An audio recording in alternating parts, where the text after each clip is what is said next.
Ce samedi 18 janvier 2025, l'université Ecosip Alternance a accueilli une conférence de haut niveau animée par M. Cheikh Omar Soumanou sur les thèmes « Les rôles de l'entrepreneuriat dans l'insertion des jeunes ». L'événement a débuté par une intervention inspirante du directeur général de l'université, M. Aboubakar S. Keita, qui a encouragé les étudiants à s'engager pleinement dans cette initiative. Il a souligné l'importance de telles opportunités pour leur avenir professionnel. Penser à donner l'envie par rapport à ces genres de conférences et de séminaires. C'est-à-dire qu'aujourd'hui, l'Ecosip fait beaucoup d'efforts pour faire venir des spécialistes dans leur domaine. Cette chance, vous l'avez, mais vous ne savez même pas que vous avez cette chance, il faut le saisir. Le saisir dans quel sens? Demain, vous allez courir derrière ces gens-là. Ça vous permet de faire des relations aujourd'hui. Vous ne savez pas, demain, vous pouvez être un de ses employés, il peut même vous recommander. Dans un témoignage marquant, Mme Fofana Kadidja, ancienne étudiante d'Ecosip Alternance et actuellement assistante exécutive de l'ONG internationale Oxfam au Mali, a partagé son parcours. J'entreprends dans le domaine de l'agriculture. J'ai fait l'élevage des poulets de chair en parallèle avec ce que je fais actuellement à Oxfam. Et également, je fais la vente du boisson IRA. J'importe à Cotonou avec mon petit frère. Mais cela ne m'a pas empêché d'être là aujourd'hui, de mener mes activités en parallèle avec mon monde professionnel. Tout est une question de détermination, de persévérance, de persévérance plutôt. Et je vous recommande d'avoir une vision, avoir un objectif. À partir d'aujourd'hui, essayez de voir qu'est-ce que je veux dans la vie.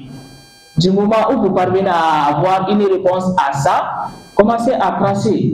Voilà ce que je veux avoir d'ici la fin de 2025. Maintenant, réfléchissez comment avoir ce qu'on veut. C'est tout ce que j'ai à vous dire. Je vais m'arrêter là pour ne pas abuser du temps. La conférence, véritable espace d'échange et de réflexion, a permis de mettre en lumière les clés de la réussite entrepreneuriale. Selon M. Soumanou, le succès ne repose pas uniquement sur les diplômes, mais avant tout sur des stratégies efficaces et adaptées. Aujourd'hui, l'État a décidé de mettre en avant l'entrepreneuriat. Pourquoi l'État fait cette campagne? En plus de l'État, pourquoi nous-mêmes, Organisation des jeunes patrons, nous faisons cette campagne pour vous inciter à des entrepreneurs?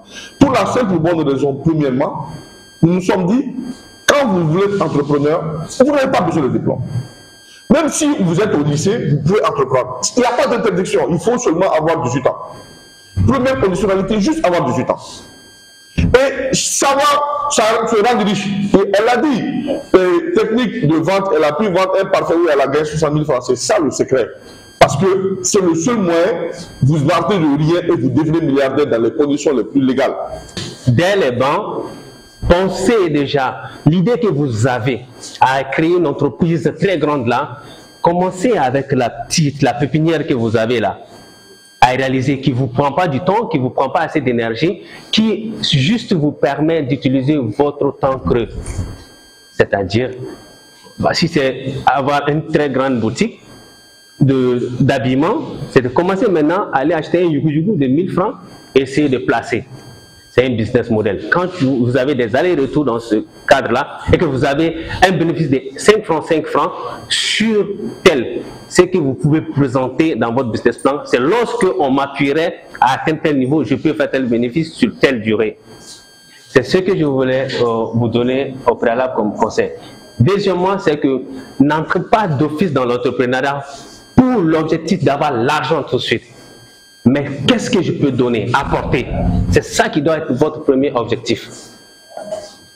Aujourd'hui, dans cette rue-là, il n'y a pas de restaurant. Est-ce que aujourd'hui, moi, je peux donner, je peux bien préparer pour les gens pour qu'ils mangent bien et qu'ils prennent goût? Parce que lorsqu'il y a satisfaction, l'argent est toujours derrière la satisfaction de l'autre. Quand l'autre est satisfait, même si c'est cher, ils vont toujours venir vers vous pour acheter. Il a également mis en exergue un concept intriguant. L'entrepreneur doit adopter deux personnalités complémentaires pour réussir. Un entrepreneur a deux personnalités. Ta personnalité dans la vie civile et ta personnalité en tant que patron. Par exemple, si tu es capable de donner 10 millions à